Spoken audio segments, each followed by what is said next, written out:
Hey everyone, this is about to be the best update yet for my first business yet, in the craziest year yet, for everyone who's watching, and there's a notification to clear. So this is something that I've been doing once monthly, and I kind of took it down to the wire this month for the business since I launched it in June.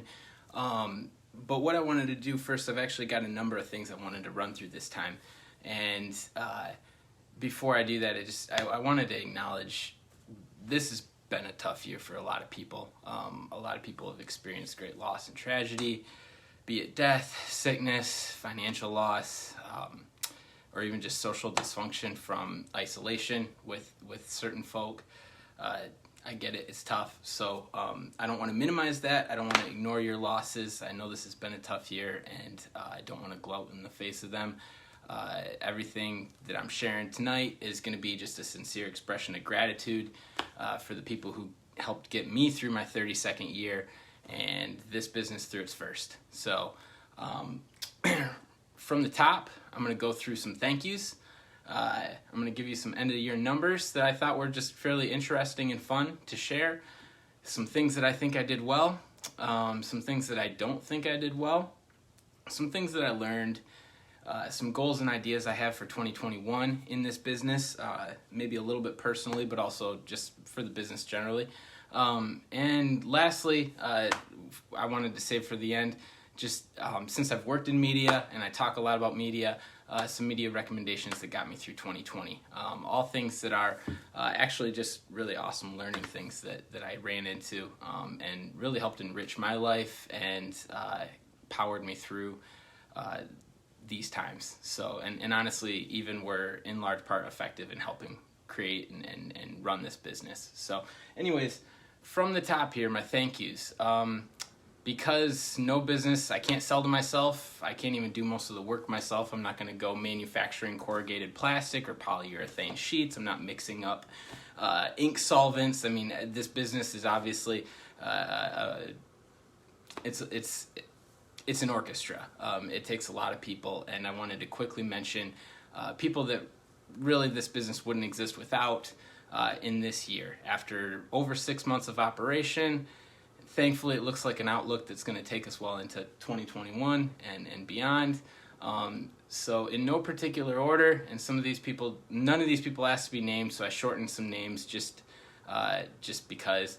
Not all of them. But anyways, from the top, I definitely want to thank Jeff Taylor. Thank you. Appreciate all your work this year. Scott C., Eric C., John Houston, Mike and Airley, Sally B., Tracy D., Christy M., my entire B2B networking group out of Dexter.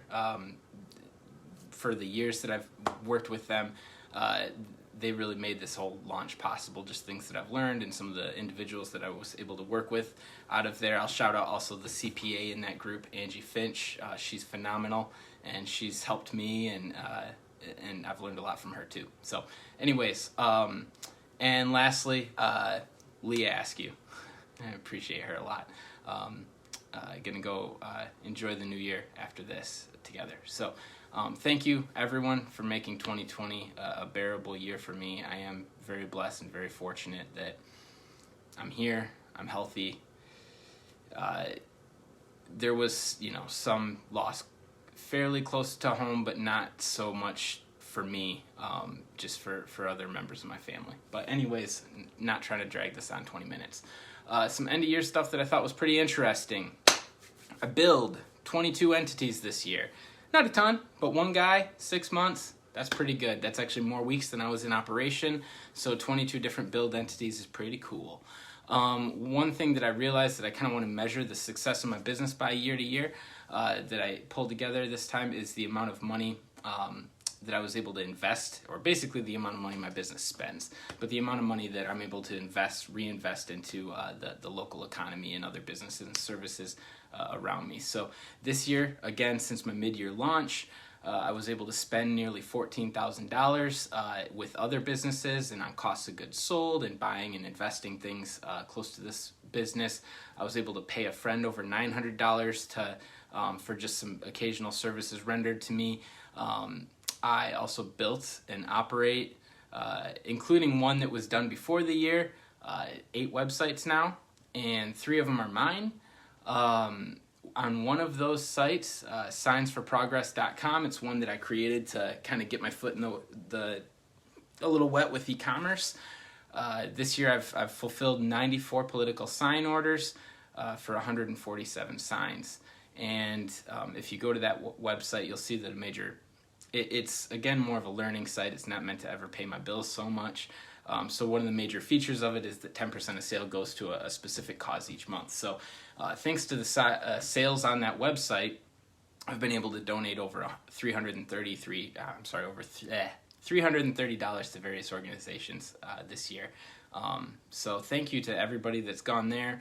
And again, it's just exciting to see this stuff come together. And I couldn't be happier with where I am right now on December 31st. It's awesome. So things that I did well. Let's start from the top. I do believe that I adapted well to what came. This was a year of resilience is kind of the theme. A lot of people lost their jobs, myself included. I lost my job, I think it was March 15th. It was a layoff, and I was given the opportunity to, still do some work with them if I wanted to. And I really am also very appreciative to them for just how we worked that out all together. It's gone well, but basically I lost my job mid-March, and getting back to things that were done well in the year, adapted well to that, and I learned a ton. So I've been eyeing the idea of going independent in marketing and sales for about 10 years, and obviously this was just the final shove that said, all right, let's do it. In that time, I've learned a significant amount on the WordPress platform, various ad-serving platforms, about search generally, about producing content, and I still have a ton to learn. I've actually learned graphic design, just about things in the industry and all that. So it's been great, and I'm pleased with the amount I've been able to learn. A large bit of that is just because of the time of being quarantined, but utilizing that well it feels good. So also thankfully I had that B2B networking group that I've mentioned already, and I feel like between them, college friends, again, thank you to a particular friend that gave me a great referral that's really been one of my major revenue earners this year. But anyways, because of those networks, I've really been able to utilize them well, and I wanted to add that I feel like I've added good value to people that I've worked with. I think that I've really helped the people. I've improved their situations. I've done a number of websites where I believe that the result is a lot better than what they started with. Provided some great suggestions that I think will be very beneficial to some businesses, and I like to hope and believe that everybody's quite happy. Obviously things haven't been perfect, but I like to think that everybody's quite happy with services rendered so far. So let's see. All right, and last thing that I think I did well, I maintained my composure. I lost my job in March. I launched a new business. I was up against the wall financially a little bit in July. Something did come through, thankfully, and I've been off to the races a little bit. So we're good, but these are trying times, and it's gonna be a fun growth cycle. So, anyways, I don't know how long this is going. Things I did not do well, and let's start with the one that's kind of accenting this video: promptness. Sometimes I'm not the quickest person at doing things, and where I definitely fail on that, that I know is if I say I'm going to do something and I don't quite deliver it when I say I'm going to do it. Usually I never do that in a case where it's critical, and usually I'm embarrassed to admit it's because I make my own decision about something. It's not quite critical, and I have something that maybe is a little bit more, and that's something that I need to get better at, just for keeping trust with my clients. Nothing's ever fallen through that.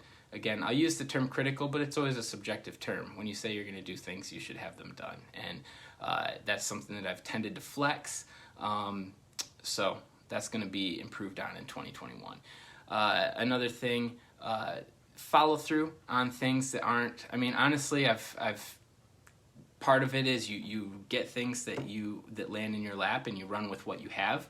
But there's also sometimes big things that you start with and you get excited about, and then because other things come up, you don't necessarily take some of these ideas all the way to their conclusions that they could go. And thankfully, nothing's really expired, or no opportunities that were really major have been lost through this. But there's a lot still sitting on the table, I feel like, with this business. A lot of tools that haven't been used, a lot of ideas that haven't been built out, and just need to get more of that done. And then lastly, there was 3 things that I think I did well, even though that was a little convoluted sounding, and then 3 things that I didn't do well. This is the third one.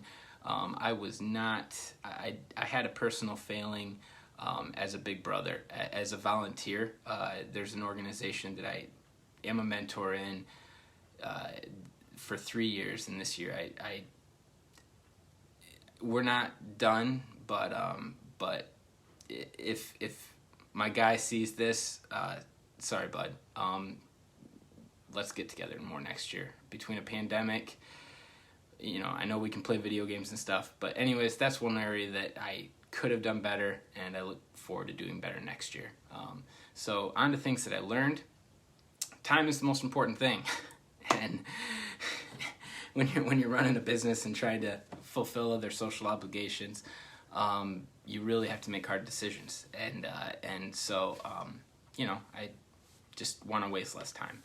Also, I learned, and this was the biggest worry starting this, but I am capable of the self-discipline required to run a business, but it's a constant battle. I like to say that there's a little bit of a spectrum of thinkers and doers, and some people want to sit and daydream and deliberate all the ways that something can go. Some people just want to get off their butt and do it. I am certainly more the former, and I think that there's strengths to that, where big ideas are fun and can be interestingly thought out, but things need to get done. And so that's something that I've been aware of about myself for years. So working on it is important, and it's been a constant battle, but I know that I'm capable, and that's something that I've learned. For good and bad, I'm capable, but it's a struggle. So just stay self-disciplined. And lastly, this is a little bit wonky sounding. It almost sounds like a self-help book, but the last thing I learned is that action requires sacrifice. And what that just means is it doesn't mean I'm like yanking a part of myself out for anything. It doesn't mean I'm laying myself on the tracks. What it just means is if I'm going to get up and get something done, I need to sacrifice the idea that it's not going to be perfect. Somebody described well the idea that perfectionism wasn't really an admirable thing, but it's really just almost like it's almost like an anxiety. It's not so much that you want it to be perfect, it's that you're afraid to launch. So sometimes you need to sacrifice that idea that something's going to be perfect and that you might make a mistake and you might have to bear the brunt of that mistake, but at a point you just got to ship. You got to get things done. So on to plans for 2021. I'm really excited. Well, yeah, I'm quite excited about 2021. I hope that it can't be a whole lot worse than this year was for most of us. But one macroeconomic trend that's going to swing in my favor is that commercial office space should get cheaper.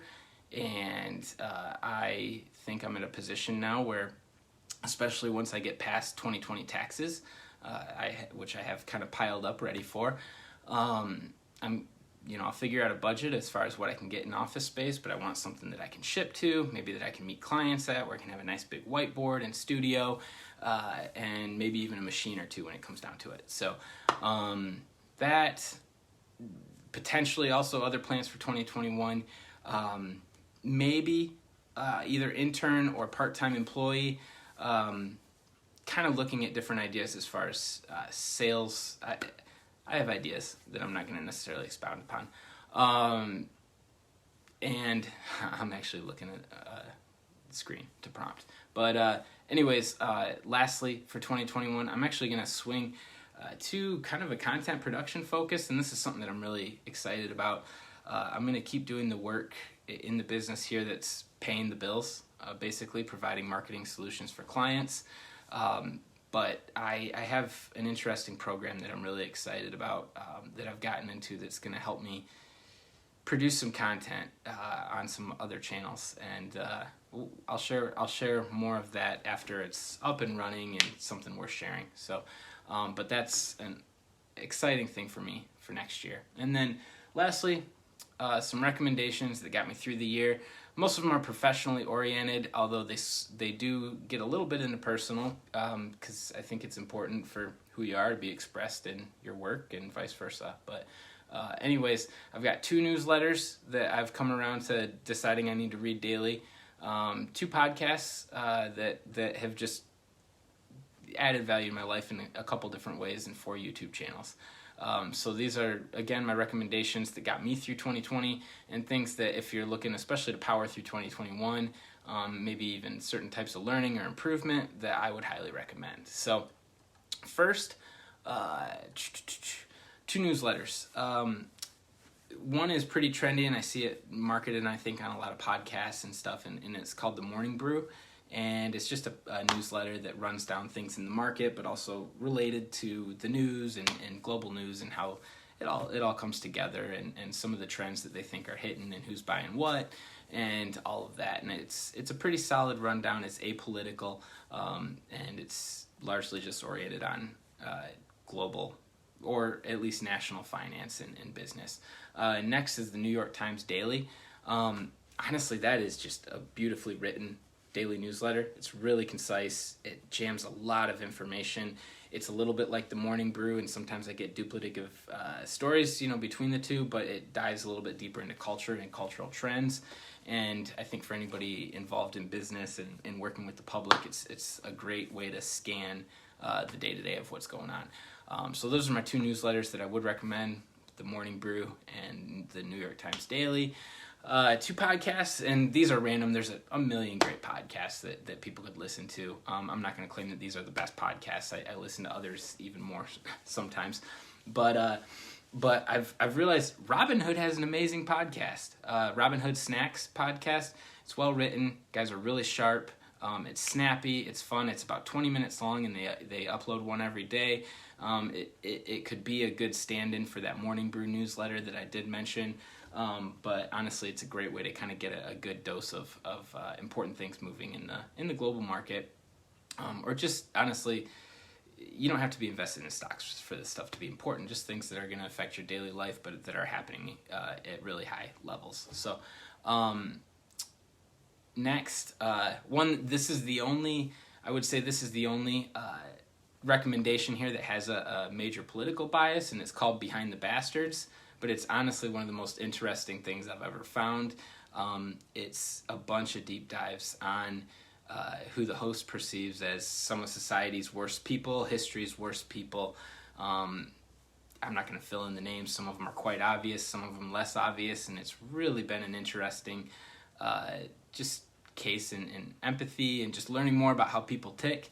And I can't recommend that enough. So Behind the Bastards podcast, and also Robin Hood podcast, Robin Hood Snacks podcast. So 2 completely different podcasts, not going to lie, but Robin Hood Snacks is just fast-paced and awesome. And Behind the Bastards it's just been really interesting. And lastly, my YouTube recommendations. I'll be the first to admit I don't read enough, and I will say that how I consume, and I'll be the first to admit again, it's not the deepest way to consume information, but how I consume most information that would be probably in books is through either podcast or YouTube. But I have 4 recommendations for YouTube channels that, again, I think are useful to people, and I find a lot of entertainment value in, and information in that's really beneficial. And the first I've talked about, it's called Economics Explained. I've found it before this year, but honestly, I look forward every time they upload Sunday mornings, and I think it's like Tuesday or Thursday that they upload a second time in the week. But I've learned about things, learned a lot more about foreign exchange, Forex, sovereign debts, why Sweden and Netherlands have, some of the greatest wealth inequality in the world. But, for them, that's not really so bad. What makes a national economy strong, what what makes them weak, why some countries with a ton of natural resources are poor, why some countries that are just on rocks with no trees are rich. It's again super interesting, and I'd highly recommend it. Economics Explained. Second, this is the only place I'm going to divulge this channel. It's called it's Daryl Wilson, and the only reason I say that is because he's a WordPress guru. This is a trick of my trade, and again, I'm not going to mention him anywhere else. I've consumed almost all of his content, and he knows everything about WordPress, and he provides amazing recommendations. I basically built my site from Daryl Wilson. So anyways, that's the second one. Third recommendation, his name's Spencer Cornelia. He ran I went down a little bit of a fun rabbit hole of just learning about scams this year, and he has this amazing series called Authentic or Charlatan. In my business, in marketing, digital marketing, sales, leadership, all that stuff, there's a lot of garbage content out there and a lot of people that are going to take your money. And honestly, I've found his channel immensely interesting just from a voyeuristic point of view. I mean, it's fun to watch kind of these train wrecks of people in action, but at the same time, it's been beneficial to my trade. Honestly, seeing what some of the dishonest actors across the internet really look and talk like.